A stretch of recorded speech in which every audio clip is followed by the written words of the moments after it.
Halo para sahabat saya di seluruh Indonesia, ketemu lagi di podcast kita We Love Hairdresser, podcast yang pertama di Indonesia untuk para hairdresser di Indonesia, untuk pemilik salon, beauty enthusiast, juga para hairdressers, hairstylist yang kita bisa berbagi inspirasi, kita bisa ambil banyak pelajaran dari sini dan mungkin bisa jadi motivasi kita juga untuk bagaimana kita mengembangkan dunia salon yang kita geluti sekarang.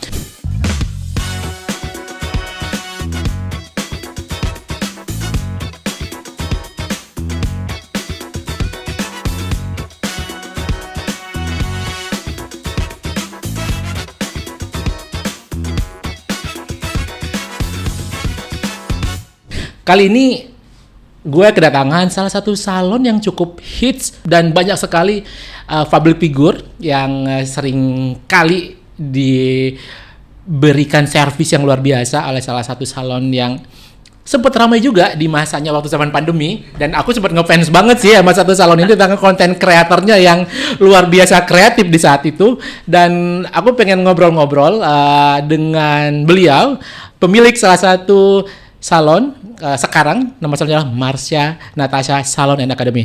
Halo Ci Marsha, apa kabar? Halo, apa kabar? Sehat. Oke.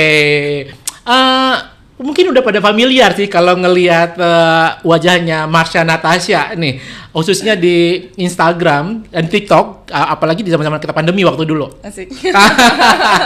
Karena salah satu konten kreator salon yang saat itu yang paling hype itu beliau ini, dan salah satu juga yang sempat menjadi fenomenal ya waktu itu, menjadi pro and kontra ya waktu itu, waktu ikut Jakarta Paris Fashion Week. Oh iya. Kalau teman-teman memperhatikan itu mesti nggak akan susah untuk mengingat-ingat Marsha Natasha. Oke, Ci, aku pengen ngobrol-ngobrol nih sama kamu nih. Ayo, let's go. Aslinya sebenarnya Jakarta atau dari Manado atau dari Medan sih sebetulnya? Lahirnya di sini. Jakarta. Tangerang. Oke. Cuman secara darah kita Manado. Oh, sejarah gitu. Manado. Manado juga, Kak? Manado juga. Oh, Manado juga. Seorang baku saudara dah. Iya. Terus Ci Marsha nih, waktu masa kecil, kita ngomong masa kecil lah. Berarti sekolah di Tangerang dong? Tangerang. Dari SD? Dari SD. Nggak pernah merantau? Nggak pernah. Oh, oke. Berarti emang darah Manado itu dari orang tua. Iya. Emang dari kecil sama orang tua sudah merantau ke Jakarta dong ya? Iya, benar. Oke. Ngobrol-ngobrol sampai kepada titik ini menjadi seorang Marsha Natasha yang dikenal sebagai pemilik salon. Gitu. Iya. Boleh nggak sih cerita? Banyak ya. Boleh nggak sih cerita gitu? Jujur nggak nyangka sih. Hah? Asli, jujur nggak nyangka. Dulu juga kayak nggak bakalan nyangka jadi seorang hairstylist, berkecimpung di dunia beauty, berkecimpung di dunia tata rambut dan keciwi-ciwian ini ya. Karena sejujurnya gue tuh anaknya tomboy, Kak. Oke. Ya, gue tuh anaknya tomboy. Jadi waktu pas pertama kali memutuskan untuk bikin salon, kayak geger, semua dunia tuh geger, kayak lo yakin mau buka salon? Kasian banget ntar tamu lo, dia bilang kayak gitu. Even mungkin kayak orang-orang terdekat kayak, lo yakin dek mau di dunia salon? Lo ntar mau jadi apa gitu? Emang lo bisa? Emang lo bisa gunting? Ya udah dicobain aja. Trigger yang paling meyakinkan Marsha bahwa gue yakin banget gue harus terjun ke salon. Gitu. Karena kita ngomong kita bisnis berdasarkan data saat itu, gitu. Jadi bukan masalah kita di ruko, di rumah ataupun di mallnya sih, tapi berdasarkan berdasarkan data. Saat itu data yang menunjukkan bahwa kita kan kalau mau bisnis itu jangka panjang ya. Nah, kita cek nih apa aja yang masih bakalan bagus di 10-20 tahun ke depan untuk di Indonesia. Itu ternyata ada kayak 3 tier, yaitu pariwisata, lifestyle, dan dunia beauty gitu. Jadi sebelum ini, Kak, gue tuh sebenarnya mau buka coffee shop sebelum buka salon. Jadi gue nih bukan seorang hairstylist pada awalnya sebelum gue berkecimpung di dunia salon. Gue anak kuliah, jurusan gue itu cuma ini business management. Jadi ya kayak sebenarnya mau bisnis apa aja ya hayo gitu. Dan gue juga pernah selama mungkin 3-5 tahun tuh ada online shop. gitu. Jadi memang gue sudah terbiasa dagang, sudah terbiasa bikin konten untuk jualan. Nah gue ngerasa itu salah satu kelebihan gue suka sangat berkreativitas gimana caranya bikin suatu produk jadi terlihat luar biasa. Jadi itu udah kerjaan gue dari SMA sampai kuliah. Gitu. Nah, bikin coffee shop zaman dulu itu adalah kayak dreams-nya semua anak-anak muda ya. Milenial umur 90-an, bener nggak? Kayaknya wah, gue lulus, gue buka coffee shop, bikin kopi yang nongkrong teman-teman gue juga gitu. Jadi kayak itu dreams di pantaran gue tuh semuanya pada kayak berlomba-lomba untuk bikin coffee shop. Cuman saya modalnya nggak cukup karena coffee shop zaman dulu itu tuh harus yang benar-benar bagus kalau mau banyak tamunya gitu. Nggak bisa kayak yang kalau coffee shop zaman sekarang kan ibarat kata modal, kalau kita ngitung modal 300-500 juga bisa jadi karena cuman modal sewa ruko, terus didesain juga cuman bangku diteplok, ngandelin Gojek. Saat itu tuh belum ada Gojek, jadi kita harus mendesain ruko kita itu harus sangat bagus. Nah, mendesain ruko untuk jadi Instagramable itu tuh ratusan juta. Ya, belum di luar sewa. Terus mesin kopinya pun juga harus bener-bener yang mesin kopi. Nggak ada yang zaman sekarang tuh mesin press-pressan gitu. Jadi memang modalnya itu sangat-sangat tinggi gitu. Dan kebetulan kan kita sewa saat itu. Jadi kita juga harus berpikir dong, oh kalau misalkan 2 tahun lagi belum BEP, berarti kan kita harus top up injeksi dana lagi. Akhirnya gue ngerasa wah gue kayaknya nggak mampu nih kalau saingan sama merek-merek yang sudah terkenal gitu. Karena dalam arti wah gue kalau mau mendapatkan omset sekian ratus juta dengan gue jualan kopi 25.000 mana mungkin gitu. Karena kopi zaman dulu tuh nggak ada yang belum banyak yang berani jual 50.000 dan gue ngerasa kayak siapa gue berani jual kopi 50.000 ngalah-ngalahin merek yang di luar negeri gitu. Jadi ya udah akhirnya mundur. Ya udah ketika gue memutuskan untuk mundur, switch nih dunia apa. Nah sebenarnya kan ada lifestyle itu ada online shop. Cuman online shop tuh gue sudah berkecimpung 3-5 tahun dan gue ngerasa ada duitnya. Cuman pasarnya tuh terlalu berdarah-darah. Pasarnya benar-benar berdarah-darah.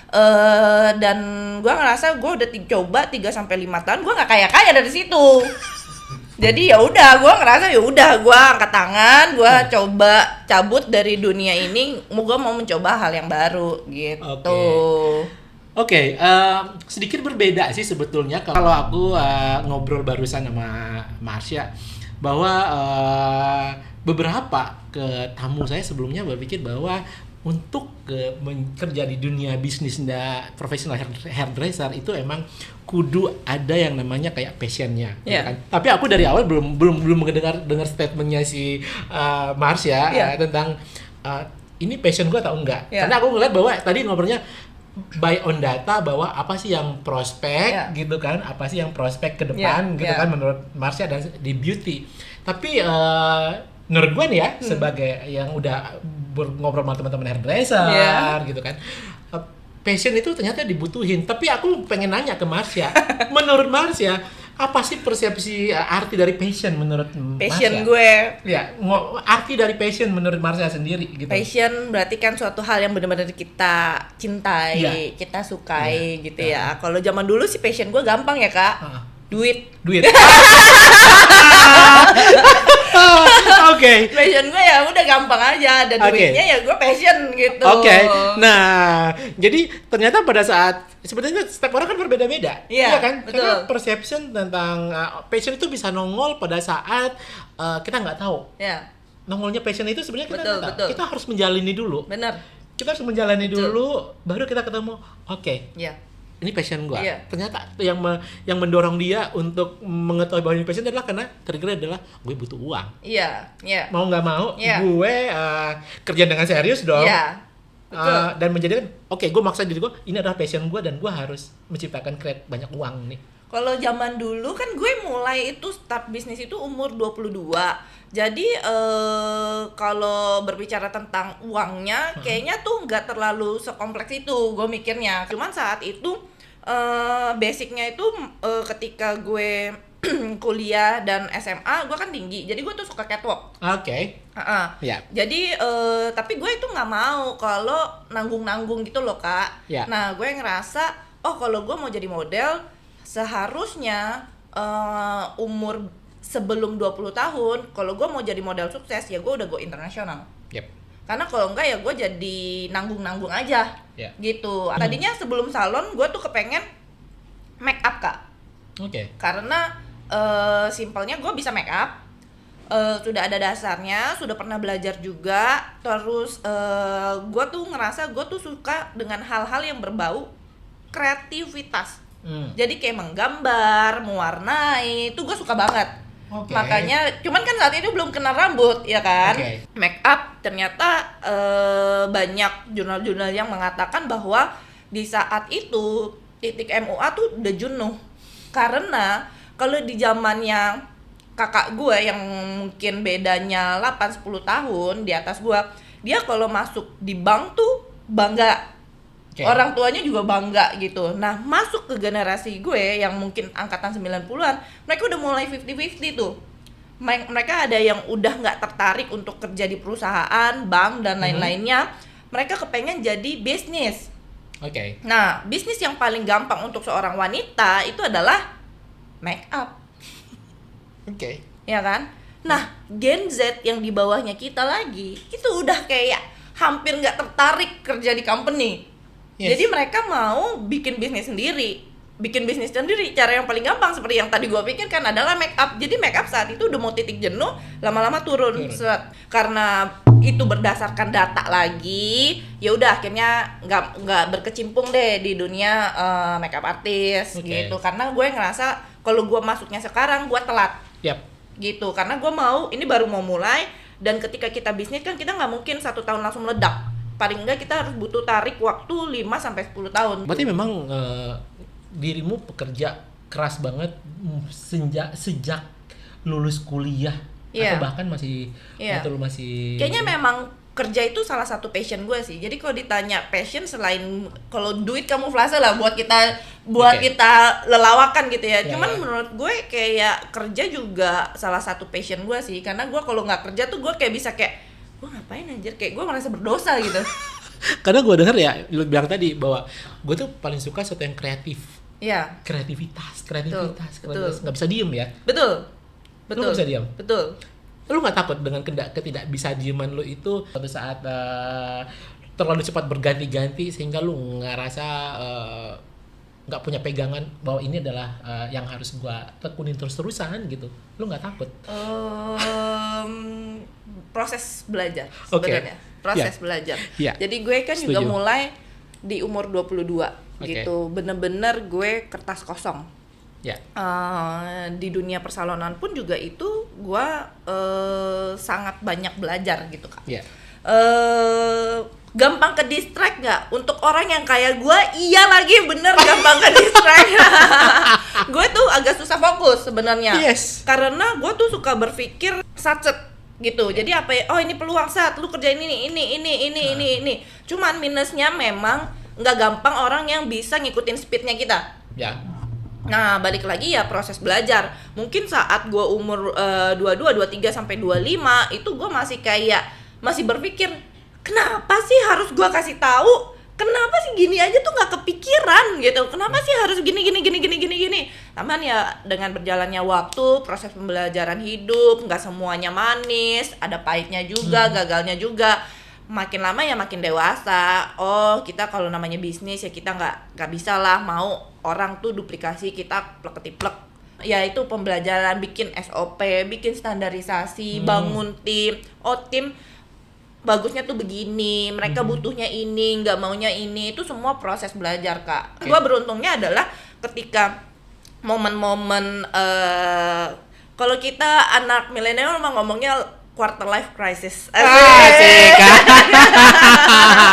Momen-momen quarter life crisis itu pencarian jati diri kan semua ditabrak ya. Betul. Dan kecenderungan kita sebagai anak muda itu adalah naif. Jadi gue ngerasa ketika gue flashback gitu kayak mungkin 5-7 tahun lalu, gue kayak ngerasa kayak gila Marsha, lu sih naif banget. Beruntungnya gue adalah ketika gue masa-masa momen trial and error, terus ketika gue masa-masa momen kenaifan gue membludak-bludak, ya gue ada mentor. Gue ada mentor dan gue ada partner bisnis kan gitu.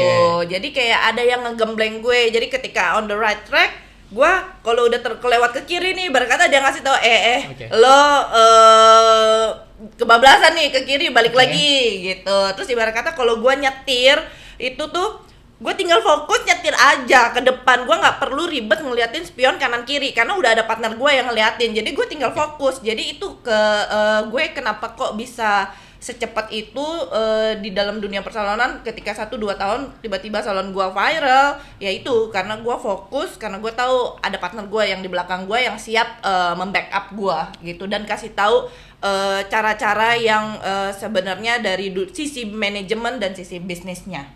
Berapa trust sih lu terhadap partner bisnis? Karena gini loh, yang melakukan ini kan adalah kita gitu kan. Sometimes kan kita sebagai seorang pebisnis kan harus punya feeling yang kuat juga. Betul. Ya. Feelingnya kan ada di kita ya. Betul. Apakah harus punya suatu keterikatan yang secara emosional yang kuat dulu? Apa as profesional, benar-benar profesional gitu loh. Kamu lihat sebagai partner bisnis ya? Pandangan kamu sebagai partner bisnis. Kalau secara partner bisnis sih dengan apa yang gue action yang tadi gue bilangin, berarti secara di bawah alam sadar gue trust dia kayak kalau ada 100%, gue mungkin 110% gitu. Ya, di atasnya itu gitu. Agak bahaya ya. Bukan bagus tapi malah agak bahaya ya. Agak bahaya. Iya. Memang kita harus trust sih sama partnernya kita. Jadi kita melakukan tuh dari sisi bagian gue yang ini, bagian dia yang ini gitu. Jadi kayak sangat terbantu sih gue dari sisi operasional, dia bantu dari sisi manajemen. Mungkin ada part yang memang kamu tidak menguasai, itu menjadi partnya partner. Betul. Gue tuh bukan orang data. Kayak gue bukan orang data dan dia sangat orang data. Jadi kayak kita berkesinambungannya tuh sangat bagus gitu. Saya tuh kenal Marsha Natasha yang sekarang ini sebetulnya agak kaget juga sih waktu mau ketemu lagi kok namanya udah Marsha Natasha gitu kan. Kok namanya udah Marsha Natasha ya, padahal waktu itu di MDM kayaknya bukan ini deh gitu kan, waktu di MDM-an gitu kan. Waktu itu ngomongnya masih MN Hair Design. Iya benar. Bener kan? Jadi ya kenal Marsha itu sebetulnya saya tuh pemerhati para hairdresser sebetulnya yang membekas buat saya itu adalah MN Hair Design itu dengan kata-kata MN karena kata-kata MN itu zamannya saya waktu masih muda ada kata-kata MN gitu, lagu-lagu kayak begitu kan. Itu kan lagu-lagu zaman jadul gitu kan. Jadi buat angkatan itu kata MN itu udah sangat familiar. Terus dengan content creator yang luar biasa menarik itu semakin nancep namanya MN di Black gitu kan. Gitu kan. Terus sempat viral waktu berangkat ke Jakarta Paris Fashion Week. Masih under MN betul. Bener kan? Bener.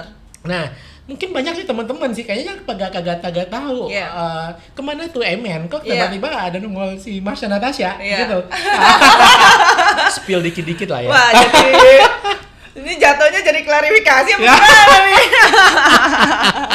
Iya, sebenarnya gue juga nggak pernah bercerita ini sih di mungkin di publik ya. Mungkin juga ini first time-nya gue mungkin karena ini kan ada pertanyaan ya. Jadi kayak ya udah dijawab. Jadi memang sebenarnya MN sayangnya itu udah ditutup Kak. Dan gue ganti nama jadi si Marsha Natasha karena MN itu kan inisial MN, inisial nama gue. Gitu. Jadi karena itu close, saat itu berpartner gitu. Dan ada trouble, gue move dan gue bikin dengan konsep baru yaitu Marsha Natasha. Gue bikin konsep dimana membuat klien gue menjadi lebih mudah karena konsepnya gue kayak di lantai 1 gue itu kan kakak lihat ada ratusan warna. Nah gue tuh konsepnya tuh kayak gue mau jadi Indomaret versi rambut gitu loh, kayak Sephora yang versi rambut yang menjual semua hair care, cat Oke. dan lain-lain gitu. Tapi kalau lu mau ngerjain itu di salon ya bisa juga naik di lantai atas gitu. Jadi gue bikin bener-bener bikin gebrakan baru di mana nggak ada nih salon yang konsepnya kayak begini gitu. Oke, balik lagi tentang talk about partner. Tadi Iya. kan jadi ini ganti partner dong ceritanya ya. Nggak, kalau sekarang berbisnis sendiri. Oke, bersih sendiri. Iya. Oh, oke, berarti sudah tidak ada partner. Udah nggak ada partner. Oh, nggak ada partner. Jadi aku membutuhkan partner pada saat saya masih ABG lah ya waktu itu gitu. Iya, Karena betul. sekarang udah merasa lebih mature, lebih bisa mengatur sendiri gitu. Nggak juga sih, cuman mungkin trauma takut gede karena kan buat Kita gue- belajar ya, bener ya? Iya, Kita belajar ya. pembelajaran hidup ya ketika MN itu kan udah cukup wow buat aku ya, dimana followersnya itu udah bisa 100.000 orang dan itu organik. TikTok bisa 500.000 followers dan itu bener-bener organik. Gue bener-bener ngilang selama 2 tahun karena gue bener-bener fokus kerja, gue nggak bisa main. Hidup gue ya di situ-situ aja. Gue merintis salon pun bener-bener dari nol, dari karyawan cuma 4 sampai bisa sampai 25. Itu bener-bener proses yang nggak gampang, penuh dengan tangis dan darah. Begitu itu semuanya ada hasil, terjadilah masalah. Gue cukup runtuh sih saat itu. Dan ketika gue mau berbisnis lagi, gue berpikirnya saat itu ya udahlah, gue coba modal kecil-kecil, yang penting ya baik buruknya dari gue sendiri gitu. Takut, lebih trust issue aja, takut sama orang. Jadi gue sekarang juga kalau sama orang ajak bisnis atau orang mau apa segala macam, gue juga lebih ada temboknya mungkin sekarang ya gitu, karena punya ketakutan tersendiri gitu. Karena runtuhnya saat MN lagi bombayanya kan gitu, dan itu suatu hal yang nggak gampang untuk gua relain sih. Itu juga butuh proses lah, nggak kayak sekarang. Iya, tadi terlihat sih dari gimana tatapan matanya si Marsha sih waktu ngomongin tentang MN hair design gitu ya. Kayak hampir saya kasih tisu sih tadi sebetulnya. Cuma enggak. Yang di dalam mungkin di dalam hati yang paling dalam mungkin ada sedikit sayatan-sayatan, sedikit untuk menceritakan, tapi udah getting better lah ya sekarang ya. Udah move on lah ya. Move on sih. Move on ya. Yang kuat. Semua akan jauh lebih kok jadi emosionalnya jadi dapet banget gitu. Iya. Karena ya itu suatu hal yang memang aku coba tutup sih, karena kayak gak ada juga kan yang memang tahu di sini gitu. Bahkan kayak teman-teman hairdresser juga mungkin sebenarnya mereka, gue yakin banget mereka tuh ada ngomongan banyak lah yang laporan kalau kenapa MN kemana sih gitu. Cuman di saat itu gue ngerasa kayak gue nggak sanggup untuk menceritakan itu. Jadi saat itu ya gue bener-bener ngilang sengilang-ngilangnya. Banyak orang-orang bertanya, tapi gue juga sendiri nggak berani ngejelasin gitu. Gitu karena memang it's not easy lah. Itu yang bikin gue punya ketakutan yang sangat besar. Iya. Tapi saya ngeliat dengan Marsha Natasha yang sekarang itu ya mudah-mudahan akan lebih baik lagi daripada yang kita MN yang pernah ada ya. Mudah-mudahan dengan ya, karena menurut aku sih ya tetap Marsha yang melakukannya gitu loh, bukan orang lain gitu loh. Harusnya jauh lebih bisa lebih bagus sih sebetulnya. Gitu. Tetap semangat. Gitu. Untuk tentang perkataan orang, bagaimana ya pemikiran orang tentang kita gitu kan. Ya sebaik apapun kita menjelaskan itu ke orang lain, kalau dia memang tidak suka dengan kita ya buat apa dijelaskan gitu loh. Tapi buat orang yang memang care sama kita, kita nggak perlu menjelaskan apapun dong. Betul. Dia tetap akan care ke kita. Iya kan? Ya kita harus percaya sih di situ. Bahwa disitulah circle kita sih sebetulnya ya. Iya. Makanya kayak gue say thank you banget, kayak banyak public figure, teman-teman artis yang sebenarnya gue kenalnya memang karena dari salon, dari MN, itu mereka bener-bener support gue dahsyat sih. Mereka kayak nggak apa-apa, ayo lu bisa, lu pindah tempat baru, kita bener-bener support. Padahal kayak kita nggak ada sama sekali berhubungan tentang kayak bayar berbayar, tapi gue ngerasa mereka bener-bener tulus untuk mensupport gue. Yuk bangkit, lu bisa mulai lagi dari nol, is okay, pasti pelan-pelan bisa, orang dulu aja bisa kok, masa sekarang nggak bisa. Cuman ya ternyata terbukti ketika 2 tahun berjalan pun juga followers ternyata sudah balik, engagement balik lagi. Cuman ya 2021 ya memang momen-momen hal yang paling 2021 2022 lah ya, itu momen-momen titik terendah gue sih. Gue harus hilang semuanya, hilang dari nggak gampang Kak menutup suatu hal yang lagi puncak-puncaknya gitu. Dan ya itu yang harus gue lakukan, yang tadinya mungkin gue nggak rela, sampai akhirnya gue ya udah, karena udah ini ya udah diikhlasin aja. Dan gue terjun tanpa orang lain di sini, gue fight, ibarat kata pengorbanan gue tuh udah bener-bener besar, jadi gue ya mau nggak mau harus fokus. Dan persaingan yang luar biasa, yang berat banget sekarang, ya kan? Orang gampang banget sekarang buat salon, ya kan? Bekas Capstar kita, bekas hairstylist kita, yang kita edukasi, gitu kan? Lu sendiri kan buka akademi juga kan, gitu kan?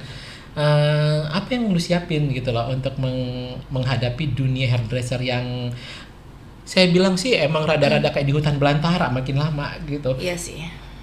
Apa yang lu siapin gitu loh untuk bertahan terus gitu? Kalau kita ngomong, buat gue gini, salon itu adalah suatu hal proses berbisnis. Gitu. Cuman salon tuh hanya jenisnya gitu Kak. Oke. Jadi kita pun juga harus mantep gitu, dari maksudnya ya proses pembelajaran gue dengan partner gue sebelumnya itu banyak banget proses-proses yang gue nggak kepikiran. Wah kalau gue cuma jadi hairdresser, gue nggak kepikiran nih di arah sini. Gitu. Dia benar-benar gembleng gue dari sisi berbisnisnya, yang dimana memang ternyata mau apapun bisnisnya kita harus menguasai skill manajemen. Gitu ya. Berbekal dari situ ilmu-ilmu yang sudah trial and error yang udah kita lakuin di dunia salon, ya gue tahu tiar-tiar mana yang memang harus penting menjadi fondasi. Yang pertama mungkin kita juga penting banget untuk tahu siapa sih segmen marketnya kita. Kita nih mau berada di kualitas mana gitu. Nah dengan seperti itu kita juga jadi harus tahu memperlakukan orang itu seperti apa gitu. Karena kalau misalkan murid bertanya, kok Cici gini. Buat aku yang penting kamu tahu segmen marketmu dan cara marketingmu.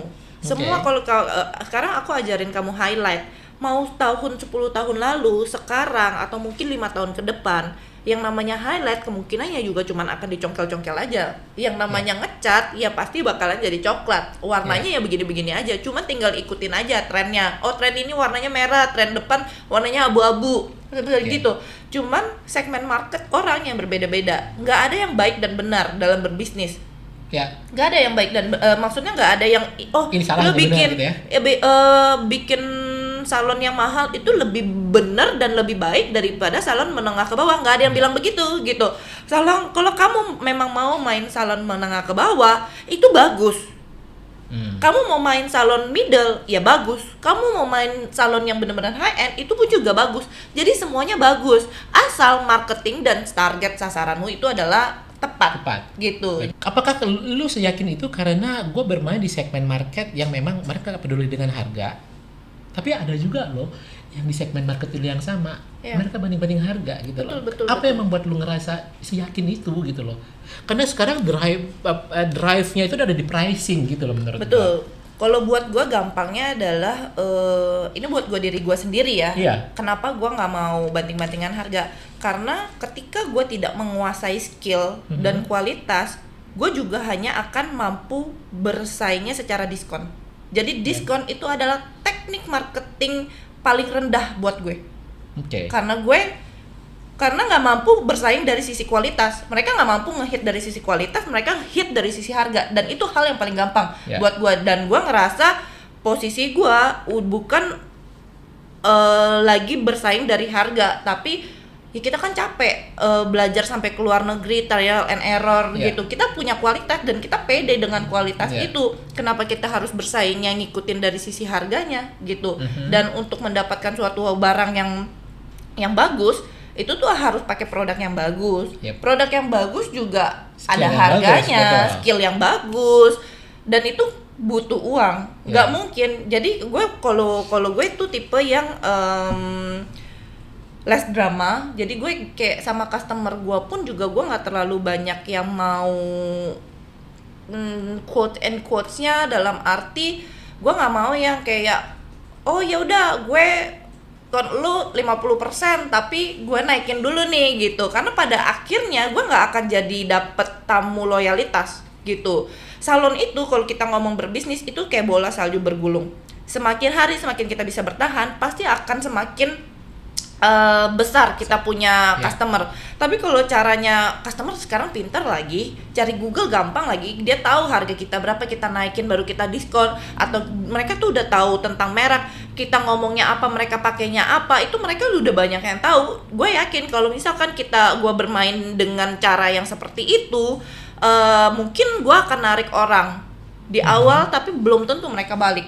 Jadi bisnis gue hanya fokus cari orang-orang baru, ya mau sampai kapan? Sampai akhir marketnya jenuh gitu. Itu pun juga nggak salah ya. Jadi memang ada bisnis yang modelannya seperti itu. Jadi memang ternyata ada yang tipe model bisnis yang dia akan makan uang sebanyak-banyaknya ketika ada marketnya. Bisnis contoh misalkan dia bikin makanan, dia beli peralatannya dessert. Jadi dia akan makan momentum, oke, sekarang lagi momennya matcha, ya udah gue bikin matcha, matchanya turun, dia akan tutup, memang dia akan tutup itu brand. Jadi dia nggak akan fokus sama itu brand. Begitu matchanya tutup, dia akan ganti, sekarang coklat, ya dia tinggal ganti bumbunya aja, tapi peralatan yang dia beli itu bisa dipakai terus. Jadi sebenarnya yang punya itu ya dia lagi. Jadi memang ada bisnis yang mereka makan momen untuk nggak seterusnya, nggak long last gitu, hanya untuk sebentar kelar. Jadi menurut gue itu nggak ada salahnya, cuman dengan bisnis yang gue anut nggak seperti itu, Kak. Oke. Tetap aja ya kalau kita ngeliat sekarang itu pricing force itu kencang banget sekarang kencang banget sekarang. Kalau kondisi seperti ini, lu harus mendatangkan customer baru itu based on apa gitu loh. Nah itu sebenarnya adalah job desk-nya kita sebagai owner, sebagai pembisnis.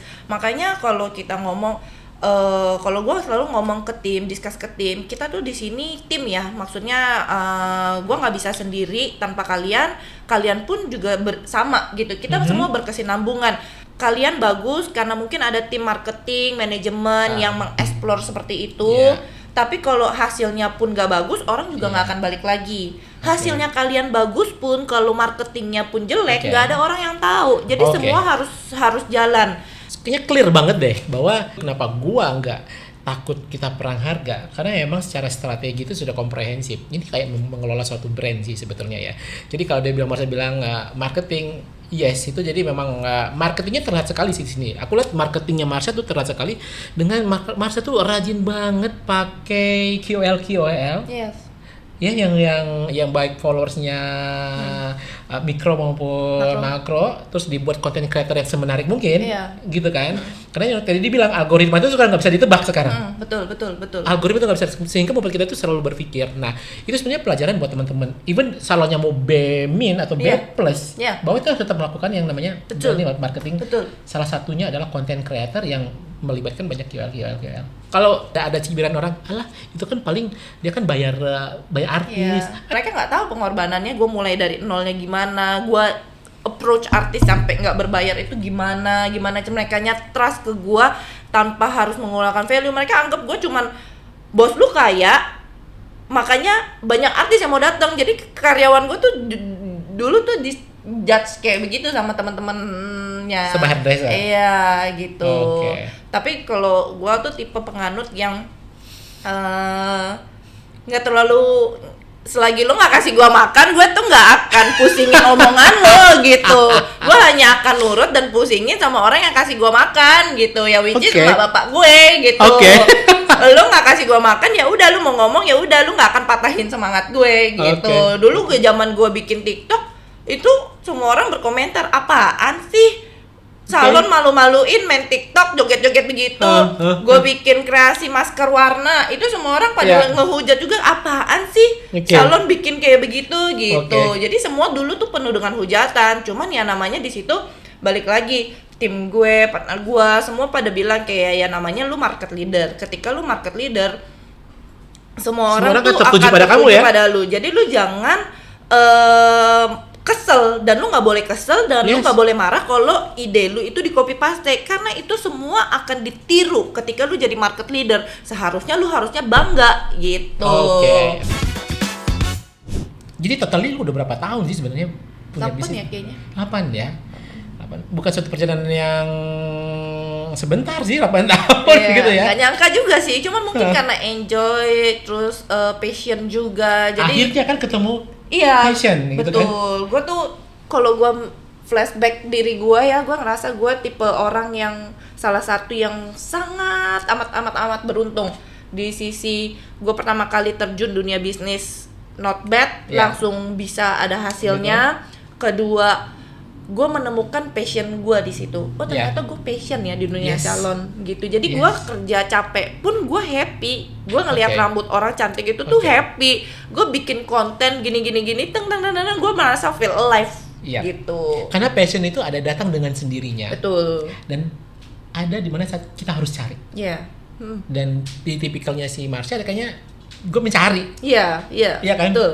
Alias. Balik lagi ke begitu banyaknya selebgram artis yang memang datang ke lo gitu ya. Ya, who's care sih orang mau ngomong apa, mau dibayar atau kita ngebayarin atau apapun, kita nggak peduli itu gitu. Tapi apa sih yang menjadi pressure lu pada saat lu mengerjakan rambut mereka ini? Oh, kalau pressure justru kalau misalkan ke rekan-rekan artis gitu ya, justru nggak terlalu pressure kalau buat gue. Gue lebih pressure kalau teman sendiri yang datang. Karena rambut itu kalau ketika kita sama lah, kalau misalkan kita udah jadi dokter ya, gue rasa ketika kita jadi dokter bedah, ya ngebedah begitu-begitu juga udah ngerti gitu. Tapi ketika lu ngebedah istri lu sendiri, pasti pressure lu akan beda. Ya begitupun juga ke rambut orang gitu, ketika mau artis atau tamu, gue ngerasa ketika gue menganalisa rambut dan gue mengerjakannya itu bener-bener dengan kehati-hatian, hasilnya pasti akan bagus. Pasti. Tapi kalau teman, kita kan nggak tahu dia puas apa enggak. Kita jadi kayak punya rasa khawatir sendiri, takutnya dia nggak puas cuman karena dia nggak enak hati. Ngomongnya puas ya? Iya. Gitu. Kita habis ngomong tentang salonnya Marsha, tapi ini ada satu lagi topik yang menarik juga sih tentang akademinya Marsha Natasha gitu. Kenapa lu tiba-tiba pengen punya akademi? Kenapa kepengen punya akademi? Banyak alasannya Kak, nggak cuma satu. Alasan yang pertama, gue ngerasa standarisasi salon di Indonesia itu gapnya masih tinggi. Jadi banyak juga salon mereka nggak punya dasar, mereka nggak punya knowledge tentang fundamental, tapi mereka bisa buka salon. Dan akhirnya rambut orangnya jadi rusak. Salah satunya seperti gue zaman dulu, gue nggak punya skill buka salon. Gue nggak punya skill tentang salon, tapi gue bisa buka salon. Cuman untungnya adalah gue belajar sampai gue bisa gitu loh. Terus kedua, gue ngerasa zaman gue dulu karena gue nggak ngerti, gue tuh dibego-begoin Kak. Dan gue hampir bangkrut karena dibego-begoin itu. Cuman karena Tuhan baik, terus mungkin disupport dengan lingkungan. Ketika gue dibego-begoin, stylist pada cabut, stylist mungkin pada, gue pernah di momen karena gue nggak ngerti, mereka boykot gue, mereka nggak mau masuk. Gue ngerasa kayak, wah ternyata banyak nih business owner jalan-jalan kayak gue, memulai nggak mengerti, dan mereka merasikukan ratusan jutanya mereka karena mereka nggak ngerti. Dan gue ngerasa, ketika kita belajar tentang color, itu tuh nggak segampang itu. Gue juga shock sih ketika pas pertama kali gue belajar color, ternyata wow, ternyata sesusah itu ya. Dulu gue Dulu gue kayak tengil aja masih umur 22, gue mikirkan halah color lagi bisa tinggal ngoles-ngoles yang lain aja pada bisa. Ya. Begitu gue belajar. Oh my god, susah banget. Nah, di situ justru karena susah gue jadi ke trigger. Aries. Oke.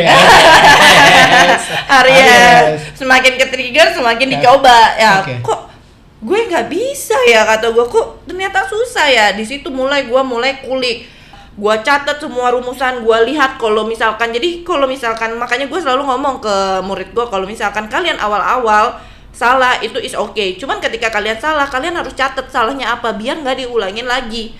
Ketika kalian sudah bisa menguasai ini, ibarat kata gue kasih trial and errornya gue loh. Jadi ketika gue bikin akademi tentang color pun hal yang gue sharingin tentang yang ada di akademi itu nggak cuma tentang color doang, Kak.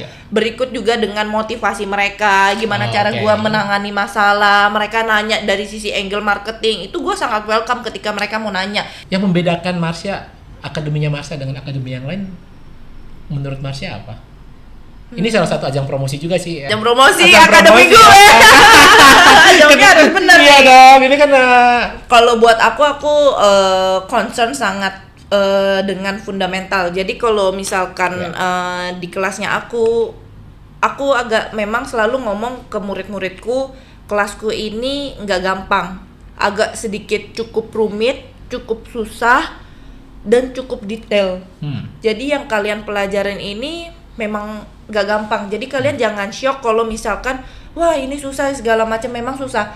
Gua kasih yang versi ribet, rumit dan paling susahnya, biar kalau kalian nanti kan akan belajar lagi di tempat-tempat lain, nggak cuman gue.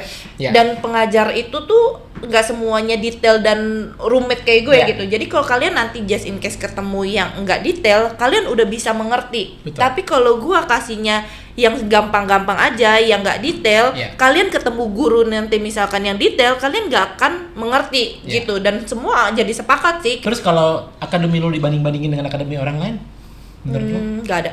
Jadi dari zaman dulu ya, Kak, ketika gua mau bertarung dalam bisnis, gua tuh nggak pernah fokus sama orang lain. Dengan kebaikan dan keburukan orang lain, maksudnya mereka dengan caranya mereka. Ya udah, gua tuh selalu kehabisan waktu, fokus dan tenaga untuk memikirkan apa yang mau gua jalanin. Begitu juga dengan si akademi ini, gua nggak terlalu fokus dengan komentarnya orang-orang. Karena baik buruknya menurut gue ini baik. Ya kalau buat lu itu buruk, ya udah nggak masalah. Lu bisa kasih tahu nggak buruknya gue apa. Kalau lu bisa kasih tahu buruknya gue apa, I'm so thank you. Gue tipe orang yang sangat bisa dikritik dan sangat mau dikritik.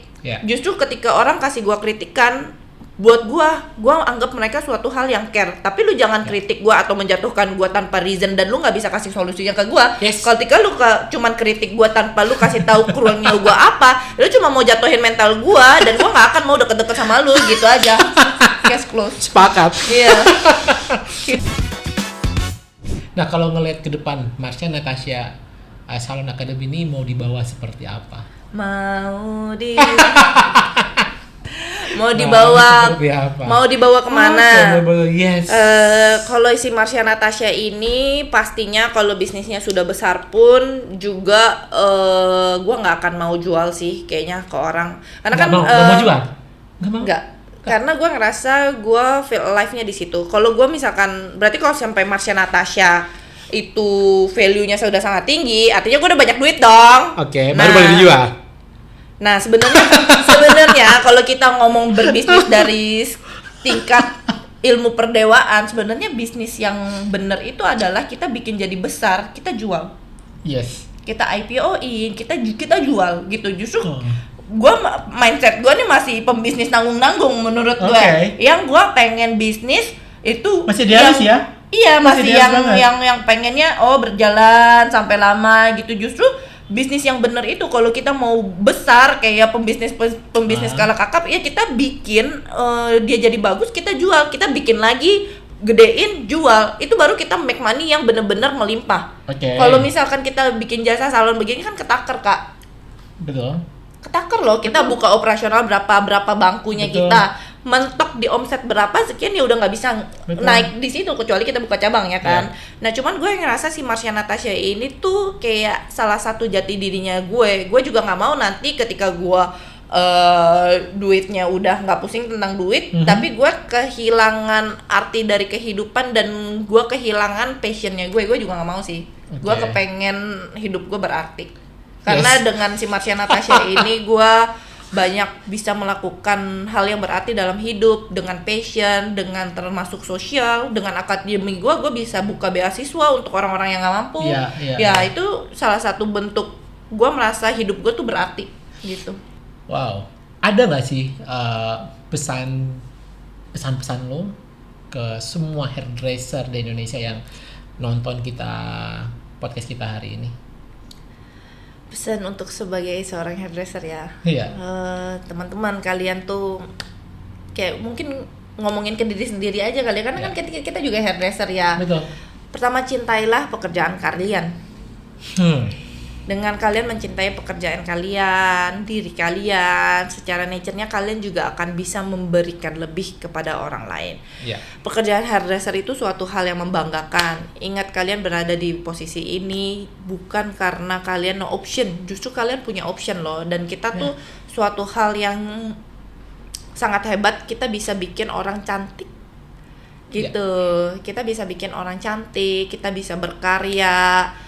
Dan bisa tentunya memberkati banyak orang sih dengan pekerjaan kita. Karena banyak sekali orang-orang yang menggantungkan hidupnya di sini. Jadi image tentang orang-orang tentang profesi hairdresser itu tidak sangat menguntungkan, tidak bisa membuat kita hidup. Buktinya banyak salon-salon yang berkembang seperti salonnya Marsha gitu lah. Yang sempat orang-orang bilang papa mama kita, om tante kita udah bilang mau ngapain jadi hairdresser. Karena kita kepengen hairdresser ke depan itu adalah benar-benar berkembang di Indonesia kayak di Korea, kayak di Jepang. Betul. Ya kan? Gue berharapnya seperti itu sih. Salah satu mimpinya hairdresser di Indonesia, hampir semua mereka pengen profesi hairdresser ini akan terus ada, ya. Karena yang paling nggak bisa diganti oleh AI, hairdresser. Betul, setuju. Ya kan? Nggak ada yang bisa menduplikat tangan Tika. Dan rambut juga selalu tumbuh lagi. Iya kan? Dan ini bisnisnya nggak akan pernah mati. Benar. Gitu. So thank you banget Marsha. Hari ini udah ngobrol-ngobrol sama kita di podcast We Love Hairdresser. Kita dapat banyak banget insight yang luar biasa. Gimana jatuh bangunnya membuat suatu bisnis salon. Nggak cuma jatuh bangun, tapi mungkin ada air mata, perasaan, hancur lebur. Hari ini.